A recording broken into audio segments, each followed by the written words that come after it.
Quando nós lemos o livro de Isaías, nós começamos a falar do profeta messiânico, aquele que vai de encontro a um povo e começa a revelar os atos, os feitos de que o Messias virá. Eu não sei se você tem consciência, mas o nosso Deus, Ele é um Deus que está no passado, se faz presente no presente e já está operando no teu futuro. Não, Isaías estava dizendo àquele povo em específico que o menino nascerá, que o nome dele será Conselheiro, Maravilhoso, Deus Forte, Pai da Eternidade. Ele estava garantindo: ei querida, a Bíblia diz, crê nos profetas. E nessa noite eu vim para profetizar para você. Isaías encontra com um povo que está desacreditado, um povo que está sem estímulo, talvez mediante as dores, mediante... A Bíblia fala até que este povo passou por grandes conquistas, e depois do processo da perda, eles não conseguem acreditar no Deus da ressignificação. Ei, o que você perdeu não se compara com o que Deus vai fazer por você. Não, glória está pouco. Eu estou dizendo, talvez você está chorando dizendo: pastora, mas foi tantas coisas, foram tantos acidentes, tantas coisas que me deixaram no chão, eu quase entrei em colapso. Não se compara com a bênção que Deus tem para derramar sobre a tua vida. Eu sou prova viva disso. É lógico que não vai dar tempo. O senhor vai ficar com o dia 20? Vai? Então, aproveitar. É lógico que não vai dar tempo de eu explanar todo o meu testemunho. Não vai dar tempo de eu contar quão grandes coisas Deus fez e faz. Mas você que me vê, meu nome é Sandra Alves. Eu venho da cidade do interior, uma cidade chamada Boituva. Se eu for dar detalhes, eu vou dizer: eu não sou boituvense. Eu fui a Boituva com 2 dias de idade. Naquela cidade, eu tinha casa e tinha um casal que eu chamava de pai e mãe. Não, pai e mãe gerado. Por que eu digo casa? Porque ao longo da vida, eu descobri que às vezes nós fazemos oração errada. Nós pedimos para Deus: Deus, me dá uma casa. Talvez você, como eu, como toda mulher, aquela vaidade, desejo, põe o nome que você quiser, e sonho, projeto. Senhor, eu queria uma casa no condomínio aqui em Mogi. Senhor, está abrindo loteamento não sei da onde. Querida, a casa é muito fácil conquistar, difícil é conquistar um lar. Não, quatro paredes e o telhado é muito fácil. Talvez você não reconheça, mas você está ali reclamando em estado 2 cômodos, você está com os seus filhos, com a sua família, ou você está sozinha, mas está bem, está chorando por aquilo que você não tem. Pare de chorar por aquilo que você não tem e comece a celebrar o que você tem.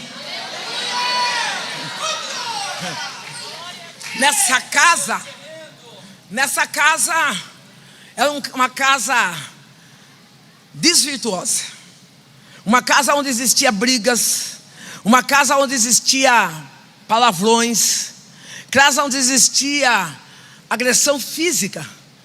Meu pai e minha mãe, eles tinham a língua pesada, a mão pesada, a cerviz pesada. Em casa, e eu vou ser bem sucinta, mas vocês são inteligentes. Em casa, eles tinham todo nível de discussão.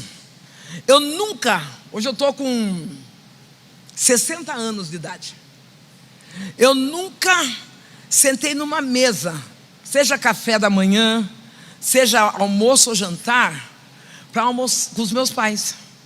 Eu nunca tive uma refeição em família. Talvez você que chegou aqui, e não menosprezando o que Deus nos deu, não adianta você brilhar no altar e ser um fracasso dentro da tua casa. Não adianta você brilhar na palavra e não saber valorizar o espaço. Não, eu conheço muito homem e mulher de Deus que quando chega aqui o fogo desce, mas quando chega na casa a lenha come. Não precisa. O maior ministério que Deus nos dá chama família. Naquela casa, uma mãe esforçada, mas o primeiro erro da minha mãe, e os machistas seguram essa, ela não tinha força para ter a dependência financeira. Por conta dessa falta de dependência financeira, ela foi entrando num estado apático. Aquela mulher pacífica, aquela mulher que o marido chegava e falava assim: ô mulher, tem comida? E a abençoada ia lá, ela não se preocupava em rapar o braço, ela não se preocupava em colocar dente, ela não se preocupava em dar uma ajeitada. Não, filha, você precisa dar uma ajeitada em você. Não, pastor, é que lá em casa não tem ninguém para chamar eu de linda. Olha você no espelho e fala: eu sou uma mulher linda. Não tem dia que eu estou andando lá em casa, eu levo um susto. Passa uma mulher negra, careca, eu falo: meu Deus, que mulher é eu? É eu. A minha mãe, ela não tinha mais essa alegria dentro de casa. O meu pai trazia a infidelidade conjugal dentro de casa. Já entenderam o que aconteceu? Meu pai adulterava na cama do casal. Eu, como criança, eu tinha sonhos, como todas as crianças têm. Eu tinha sonhos que meu pai carregasse eu no colo. Eu tinha sonhos que a minha mãe fizesse um bolinho de chuva. Eu via as outras crianças contarem, falarem, ou até cenários da casa de alguém. Um sonho que eu tinha: eu tenho uma amiga. Essa amiga, ela levava uma maçã bem vermelha, linda a maçã dela. Hoje eu entendo que é maçã argentina. E eu queria aquela maçã. E eu falava para minha mãe: mãe, eu quero maçã. Os meus domingos era com meu pai na porta do bar. Meu pai ficava no bar enchendo a cara, eu ia na rua da feira, esperava o que sobrou e colocava na sacola. E eu cismei que eu queria essa maçã. A minha mãe, ela trouxe aquela maçã que eu falo hoje, brincando, que era o fiote da maçã da menina. Porque da menina é desse tamanho, a minha é desse tamanho, então era o fiote. Eu não entendendo, eu dei na menina e tomei a maçã dela. Eu agradeço pela sabedoria dos pais, porque os pais delas podiam até a minha casa, podiam até ir à escola, podia fazer algumas ameaças. Não. A partir daquele dia que eu dei naquela menina, ela começou a levar 2 maçãs, uma para mim e uma para ela. Nós somos amigas até hoje. A gente dá risada, mas eu estou trazendo uma sabedoria para você, crente. Tá feio esse negócio de estar brigando na porta de escola. Tá feio esse negócio de estar xingando mãe do outro. Tá cheio de falar: não, meu princesa é intocável. Não, querida, tem como você apaziguar a situação. Tem como você colocar-se na frente para que não se torne uma inimizade entre familiares por causa de um pirulito, por causa de um lápis. Eu sou amiga dessa moça até hoje. Nesse caminho da vida, eu lembro que na minha casa teve um entupimento. Que fosse de esgoto, que fosse de fossa, eu era uma criança. Eu sei que o homem veio e desentupiu a valeta da cozinha. Nós morávamos num quintal onde havia 7 casas e um banheiro centralizado para essas 7 casas. O homem vem e desentope o quintal, a valeta, dentro da cozinha da minha casa. Eu lembro o dia eu chorando para ir para a escola, cabelo largado, pele ressecada, roupinha terceira mão, comendo arroz com arroz. Eu olho para aquele buraco, para aquela valeta, está passando cocô com carne. Eu começo a chorar e falo: mãe, esse cocô não é nosso, nós não comemos carne hoje. Tem pessoas que riem, mas é porque não sabe qual é a dor da vulnerabilidade. Não sabe qual é a dor de olhar para um filho e o filho pedir um Danone e não ter um Danone para colocar na mesa. Não sabe qual é a dor de ter vontade das mínimas coisas. Esses dias mesmo eu estava comendo um negócio chique e falei: não gosto. Falei: não, você gosta assim porque você nem sabe bem o que é isso. Você já come e fica quieto. Eu aprendi com as dores da vida que nós precisamos superar. Aos 7 para 8 anos de idade, eu encontrei, eu vou dizer o que eu acho, o amor, com 7 e 8 anos de idade. Naquela época eu achava que era amor. Venho eu na rua com desenho, chegando para minha casa, aquela menina filha única, falando sozinha, balançando o desenho, e um homem adulto, frequentador da minha casa, amigo da família, ele fala: você desenhou hoje? Eu falei: desenhei. Posso ver teu desenho? Ele viu meu desenho e me deu um lápis de cor. Passado algum tempo, um espaço, ele viu meu desenho de novo, me deu uma lata de sardinha. Passado um outro tempo, ele me viu o desenho, me deu 2 pães. Até que por último eu passei pela dor da pedofilia. Naquele lugar de estupro, naquele lugar de dor, é o lugar que eu achava que eu estava sendo amada. Ei, querido, você não pode estar no lugar que você acha que você é amado. Você tem que estar no lugar onde você é amado. Não, esse negócio de que você não dá certo com ninguém, e hoje você diz ser amante, e quando você olha o que você vê no Instagram é foto dele com outra família, e você é aquela escondida. Não, você não foi chamada para ser amante, você foi chamada para ser esposa. Deus nunca vai destruir uma família para construir a sua. Acorde, preste atenção naquilo que Deus tem para dar para você. Deus não te chamou para a segunda opção. Naqueles 8 anos de idade, eu entrava no banheiro de livre e espontânea necessidade. Tinha intimidades para sair com uma lata de sardinha. Depois de adulta, há 5 anos atrás, talvez chegue a 6, há 5 anos atrás, a filha desse homem ligou para mim. Tudo aconteceu quando eu tinha 8. Dos 8 até os meus 12 anos. Quando esse homem, a palavra que eu uso é essa, ele me abandonou, eu chorei. Você loira de blusa preta, fica de pé um pouquinho. Uma das piores dores que eu senti como criança e como adulta foi a dor do abandono. Quando eu olhei para mim mesma e eu sabia que era necessário eu me levantar, porque não teria ninguém para fazer isso comigo. Não, eu não vou ser espiritualizada de dizer Cristo te levanta. Cristo nem nos deixa cair.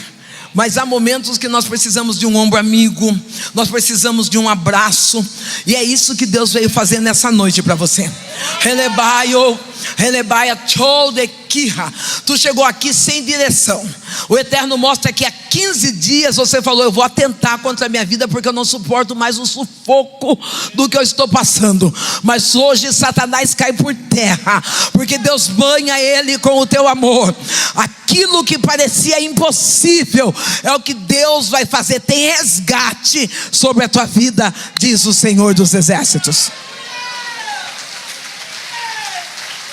Tem resgate. O que parecia solidão era Deus trazendo a existência uma mulher forte. Agora, há 5 anos atrás, esse pedófilo me chamou. A filha dele. Ninguém da família sabia. Quando o telefone toca, eu falei: eu não vou. Falei: Deus, quer saber de uma coisa? Eu já perdoei esse homem. Para que eu vou ter que encarar ele? E Deus falou para mim assim: você tem certeza que você perdoou? Eu falei: eu tenho. E ele falou: então vai no mercado e compra uma lata de sardinha.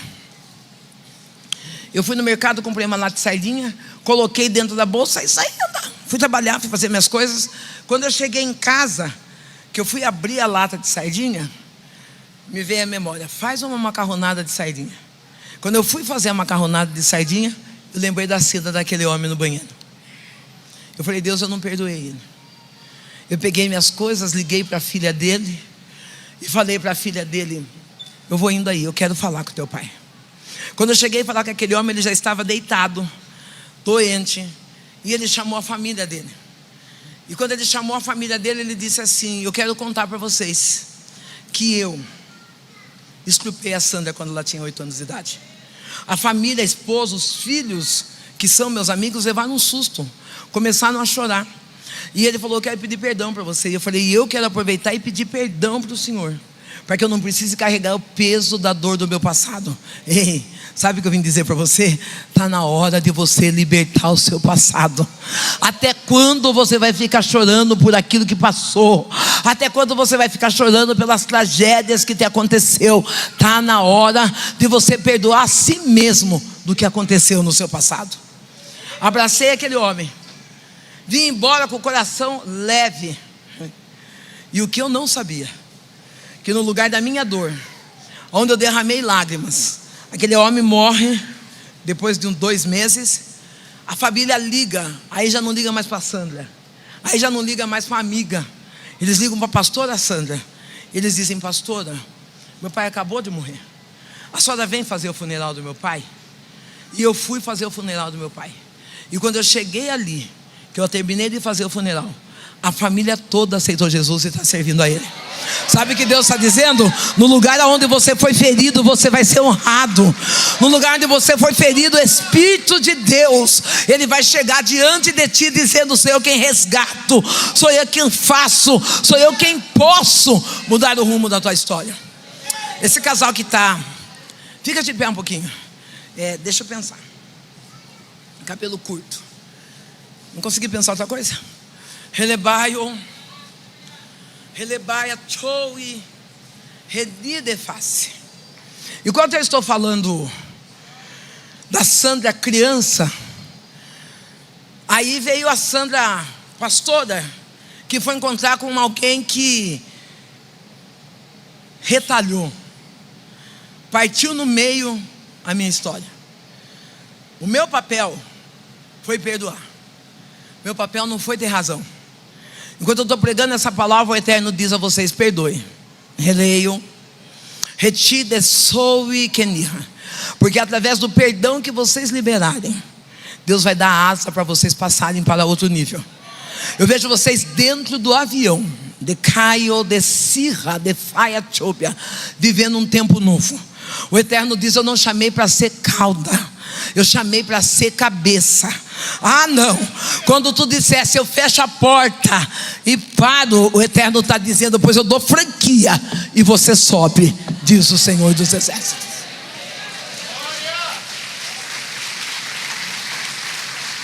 É o Deus de resgate.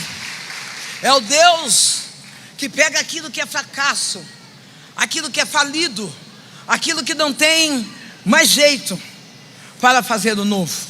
Eu, como menina, após os 12 anos, abandonada pela dor de um homem que não dava prazeres. Obrigado, filha. Só não liga muito forte para não espetar meu cabelo.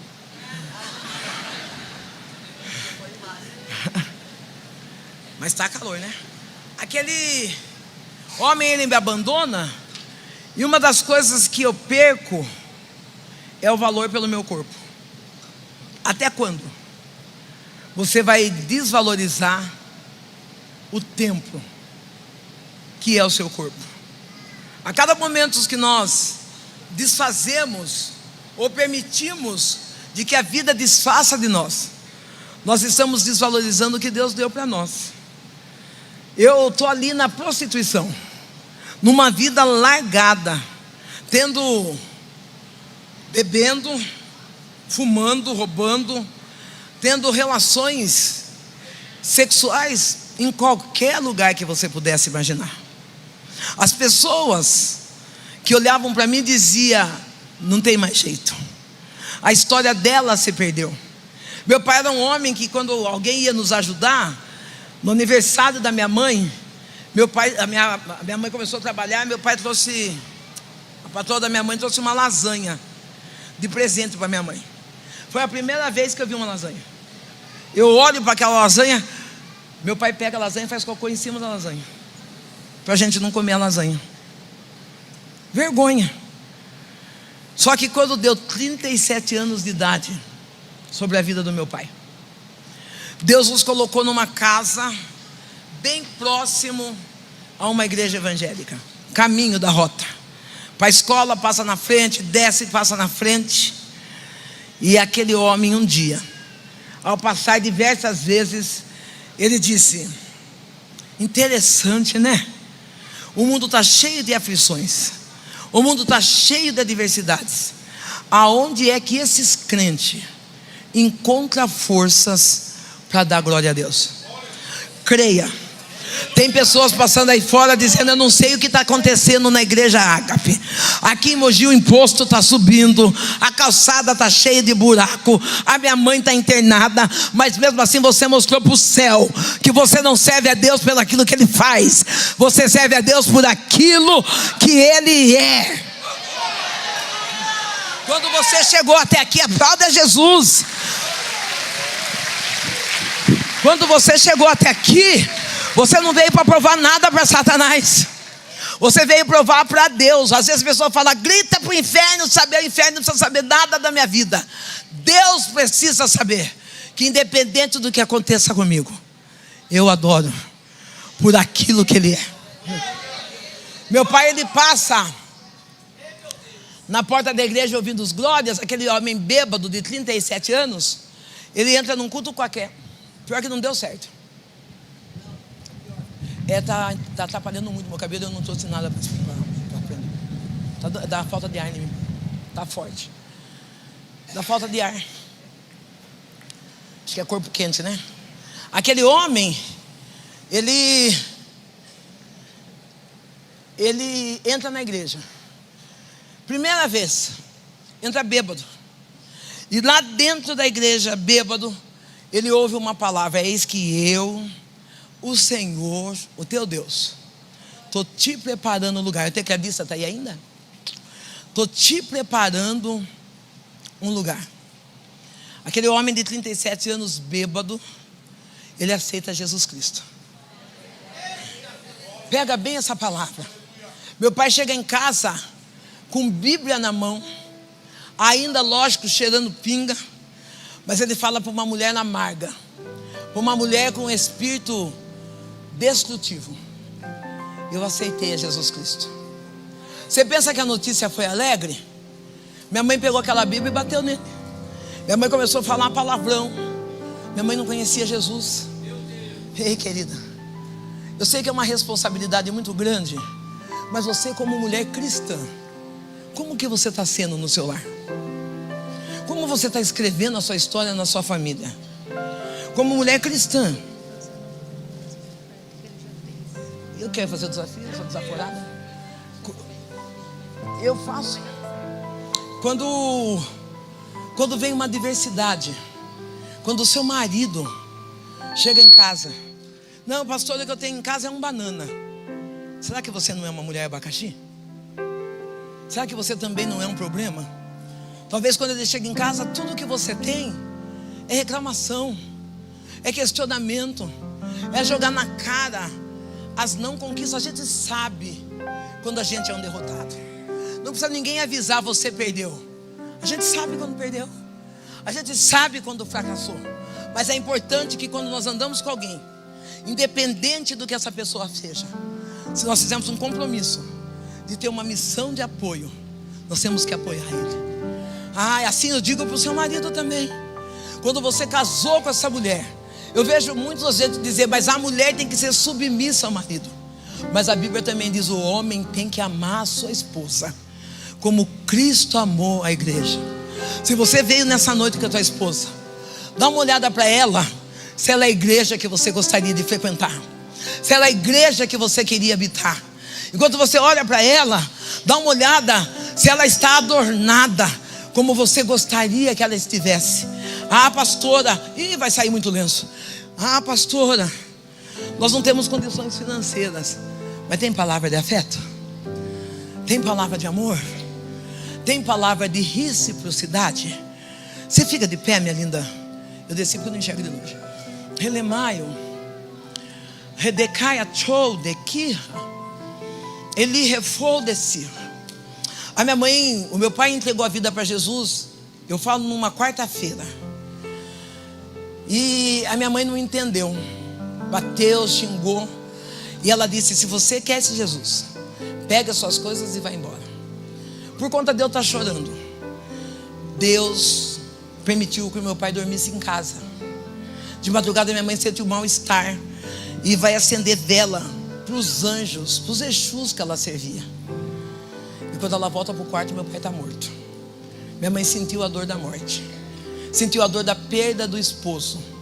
Eu senti a dor da perda do pai. Embora ele não fosse um bom pai, mas ele era o meu pai.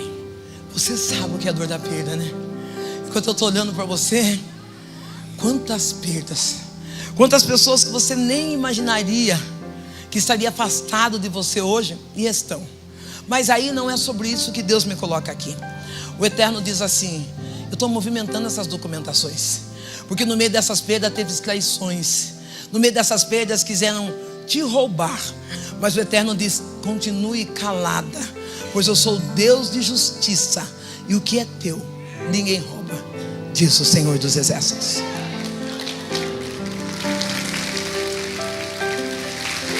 Eu vim aqui porque eu não enxergo. Fica de pé, querido. Fica de pé. Redebaia chorre.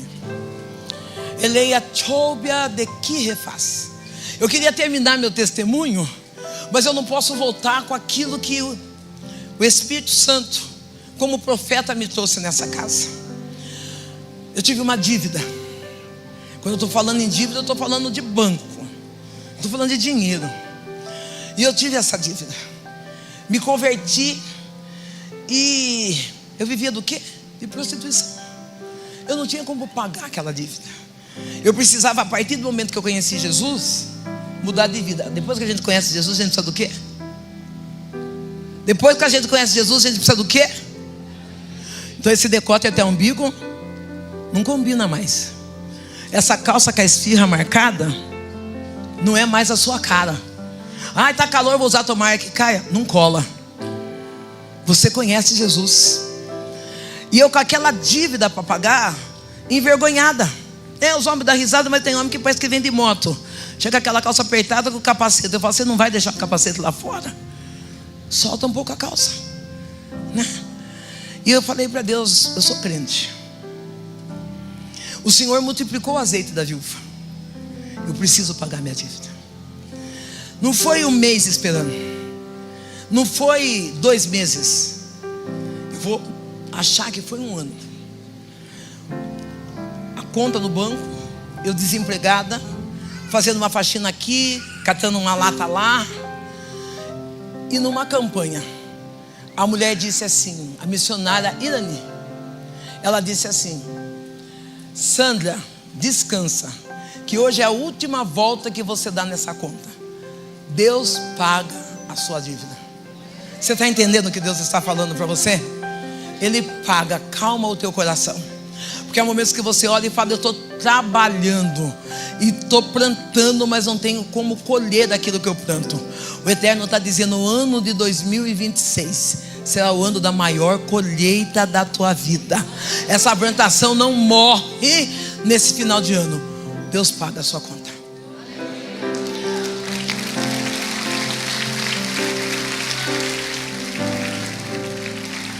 É Deus de resgate. É lógico que eu queria contar que meu pai, não posso esquecer disso. Meu pai morreu com 37 anos de idade. Ele aceitou Jesus numa quarta-feira, na madrugada, pastor. Ele morre. Fica 2 mulheres desorientadas. Sabe o que a gente fazia? Copo de caipirinha. Sentava na frente da televisão. O café da manhã nossa era pinga. O senhor fica bem comigo, eu te amo. Eu sentava a assistir televisão. Quando eu sentava a assistir televisão, eu escutava os pastores da televisão dizer assim: você que está com o copo de pinga aí na mão, Deus tem uma palavra para você. Nós pegávamos o copo de pinga, bebia e dizia: a palavra é para nós. Sabe o que eu entendo? Que nós crentes estamos ocupando o lugar de quem não conhece a palavra. O Instagram, o Facebook, a televisão não é para nós. Nós somos ovelha. A Bíblia diz que ferro afia ferro. O lugar de socialização, de aprender a viver bem, é aqui dentro. Mas a televisão, o Instagram, é para alcançar aqueles que não tiveram forças de chegar aqui dentro. Talvez você, mãe, está olhando para mim está dizendo como Deus vai alcançar meu filho, como Deus vai alcançar minha casa. Continua afiando ferro com ferro, e de vez em quando disfarça e deixa o rádio ligado, disfarça e deixa a televisão ligada, porque o que tiver que ser feito, Deus fará por você. Não tenta insistir na força. Tem crente que é chato. Antes de entregar minha vida para Jesus, eu passava na frente da igreja seminua, jovem, cheio de vida, rainha de escola de samba, uma estética. As pessoas olhavam para mim, os crentes, e diziam assim: tá vendo ela? A Sandrão, ela vai para o inferno. A Bíblia diz que Satanás não tem a chave do inferno. O que você está fazendo com essa chave na sua mão? Você não foi chamado para convidar ninguém para o inferno, mas você tem a chave que conduz as pessoas para o céu. Quem sabe você é a chave que pode abrir a porta do coração de alguém dentro da tua casa, do coração de alguém dentro da tua família, para conhecer Jesus Cristo, através de uma comida, através de um banho. Cristo poder olhar e falar: eu reconheço o Cristo nela. Eu quero que você fique de pé, porque já é 10 horas, é isso? Eu estou certo aqui? Não é desobediência não, vem grupo de louvor. Deus me resgatou da lama, do lugar de dor. Acho que tá tarde mesmo. Do lugar de lama, no lugar da dor, e me colocou no altar. Não só no altar, porque a minha vontade, o meu desejo é o céu. Quando eu abro mão dos meus projetos, quando eu abro mão dos meus sonhos, eu abro mão para dizer: Deus, eu quero viver o que o Senhor tem para mim. E é por isso que eu cheguei aqui. Eu poderia ter voltado no meio do caminho. Eu poderia ter dito: pastor, não vou, está chuvoso, não conseguimos sair de dentro de São Paulo. Mas eu falei: eu tenho um compromisso contigo, Senhor. E esse compromisso que eu tenho, você também tem com Cristo. Talvez mediante as dores, você saiu do projeto.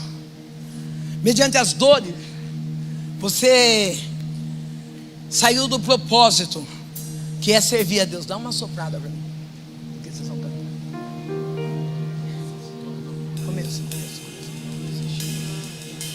Quando você olhou os fracassos, as perdas, porque eu tive perdas. Eu tive perdas que dilacerou a minha alma, perdas que retalhou o meu coração. Mas eu quero dizer que não existe nada que impede o Deus da promessa a cumprir sobre a tua vida. Nada impede o Deus da promessa operar na tua casa. Só que tem um compromisso a ser feito: chegai-vos a Deus, e Ele chegará a vós. Eu quero fazer um convite para você que chegou aqui hoje. Deus resgatou a minha história. Eu não sou feliz. Se eu disser para você assim: você é feliz, pastor? Não, eu não sou.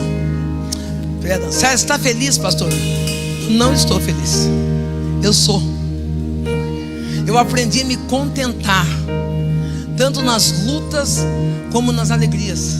Eu aprendi a sorrir, porque eu sei que a cada prova que se levanta, eu vejo um Deus poderoso dizendo: se você permanecer chique, de joelhos na minha presença, eu vou te dar vitória.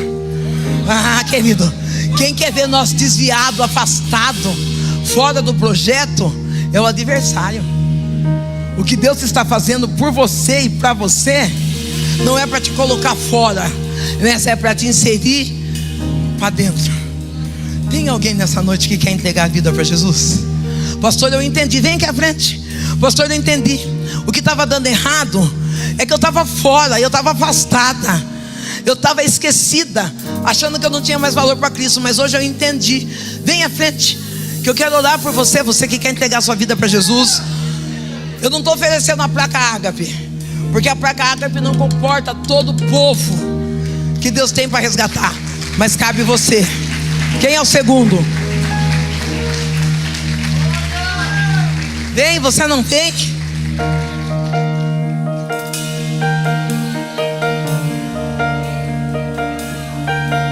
não vai vir? Pastor, eu estou desviada. Desviada não, você conseguiu chegar até aqui, vem. Corre para Jesus hoje, corre.